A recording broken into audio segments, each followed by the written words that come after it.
Is leadership something you're born with or something that anybody can develop? Well, in this video, we're going to find out.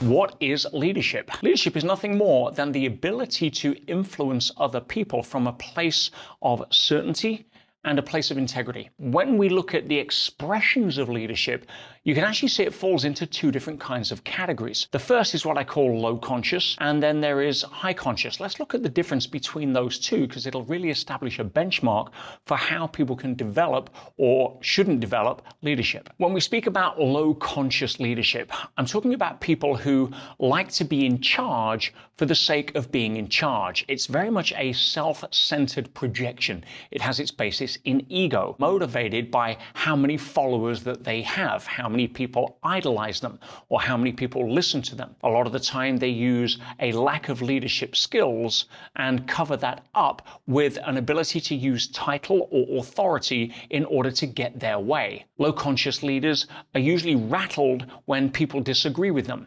They are usually controlling or bossy if they get out of balance, again, relying on title or authority or resources rather than the act of doing what's right. There's a strong driver of self-interest rather than interest for the greater good. Often they will rely more on force than an emanation of natural power or grace. Now, if you contrast that, high conscious leaders are often motivated by what they believe to be the greater good over and above personal self-interest. And that greater good is often defined or viewed through a lens of high conscious values in terms of servant leadership. High conscious leaders measure themselves not by how many followers they get, but how many more leaders that they can create, thus designing themselves out of the picture because it's not about them or their ego. They're motivated by setting a high personal standard for themselves. They like to be the example, not the imposition.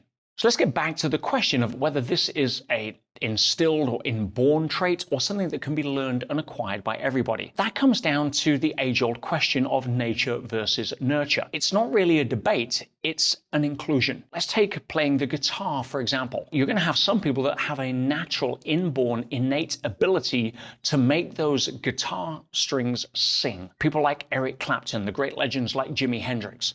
But that doesn't mean that nobody else can learn how to play the guitar if you don't have that natural flair. And that comes down to personality. So the personality when it comes to leadership can be looked at through certain lenses.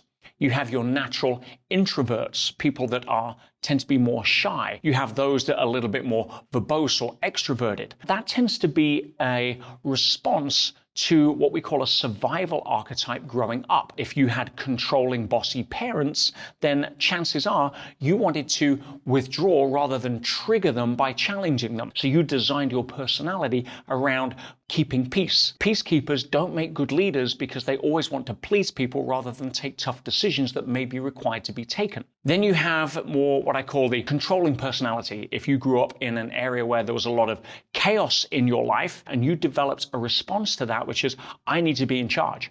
Or, for example, you have younger siblings and the onus was put on you to look after them. You had to grow up quickly. And for that, you needed certainty and a plan. If you remain at the low conscious, that becomes bossy or controlling if you don't have the learned skill of how to work with people rather than just project your own model of the world onto them. i.e. you want to be the imposition to retain control and certainty rather than be the invitation by being the example. Then we have the warrior-based archetype. The warrior-based is about getting stuff done. You define yourself by how much you get on your to-do list or how many goals you can accomplish. It's an inherent sense of urgency and accomplishment, always looking for the next mission. A lot of the time, we don't take a step back and see how our mission is in context to the larger mission. We're so busy winning our own battles, we forget to look at what the entire landscape of the war is looking like. Then we also have what I call the magician energy. The magician energy is all about creativity. It's a little disorganized. It's very visionary. It's always coming up with the ideas, but doesn't have the warrior's action or the executional will to go and get stuff done. Always distracting ourselves. A lot of procrastination is in the magician energy. The reality is we have access to all four of those personality archetypes. They're called archetypes for a reason. They exist throughout theology and mythology and all sorts of human stories and endeavor for as long as we have recorded history. Just like if I was to ask you the question, are you left-handed or right-handed, you would most likely answer one or the other. When the reality is, we have two hands, we're both-handed, but we tend to favor or lean on one as a go-to more than the other. We do have all of those personalities. The question is, in order to develop the skill of leadership, we need to know which of those we are being high conscious with, which we're being low conscious with, and which is the most appropriate energy at that time. If you have to make a tough decision that's not going to please everybody, but you feel it's the right decision that will serve the most people long term, you don't want the lover energy stepping up. If you've got to get stuff done because you've made the plans, but nobody's really acting, you need to be able to take charge and have that warrior level of energy step forward to get stuff done and actually execute. Otherwise, you're going to have a meeting to set up a meeting. It starts with one area first. Before you can lead anybody else, you need to be able to lead yourself. What is your relationship to self-mastery, self-leadership? Are you able to get yourself out of bed in the morning without your warrior boss threatening you with being fired if you don't? So being able to lead ourselves, what kind of horizon do you look at? Are you looking at the next move ahead, or are you taking a step back and seeing how does this decision affect me downstream in my life and what is the impact on others? Those kind of skills are what's required to become a leader of yourself first. Because if you can't lead yourself into the daily battle of your life, or to organize the plan for your life, or to know how to connect with other people when they're looking for empathy rather than judgment, to be able to get creative and draw on your own internal resources at a time where you're fresh out of ideas, then you have no hope of being able to lead a family, a meeting, a team, let alone any aspirations for moving larger groups of people. Starting with yourself is always the key, and from there you will attract people that recognize your sense of certainty before you actually then have the ability to instill certainty in others. Remember, low conscious leaders try to enforce certainty through authority, whereas high conscious leaders become the example, and therefore that invitation is self-serving. People will naturally gravitate to them. You speak to anyone that's been in the military or been on a battlefield. They know which officers they will follow blindly anywhere because they have absolute trust in their leadership ability, even if they don't understand the plan themselves, versus those who may even have a good plan, but I question their ability to lead. Why is leadership so important? Because if you've noticed and look around, there's a lot of uncertainty in today's world. The economy, people's future, aspects around health, and that uncertainty needs to be replaced by people who have certainty. And if you don't have certainty in your ability to lead yourself, this world is in trouble. Leaders are paid more. They are hired first. They are fired last. They have an innate quality that people recognize something in them deeper that they want for themselves, and therefore you don't have to rely on force in order to be able to get your way. People will naturally respect and admire your position because you have something that this world needs right now. That ability to stay calm in the face of uncertainty, that ability to be able to make decisions that aren't self-serving, but actually take into account 4 or 5 moves ahead on the chessboard and see the implications downstream. Your life can either be an example or a warning. We get to choose that. We don't get to pick other choices.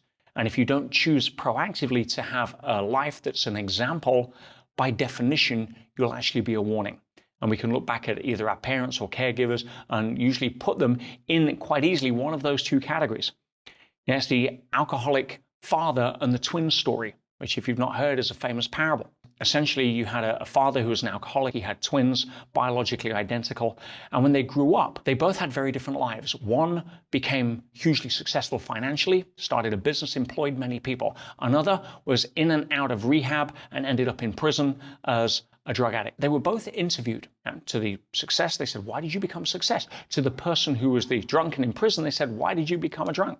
And they both gave the exact same answer. If your father was like that, what would you become? You see, our environment never defines us. It simply gives us the opportunity to define ourselves.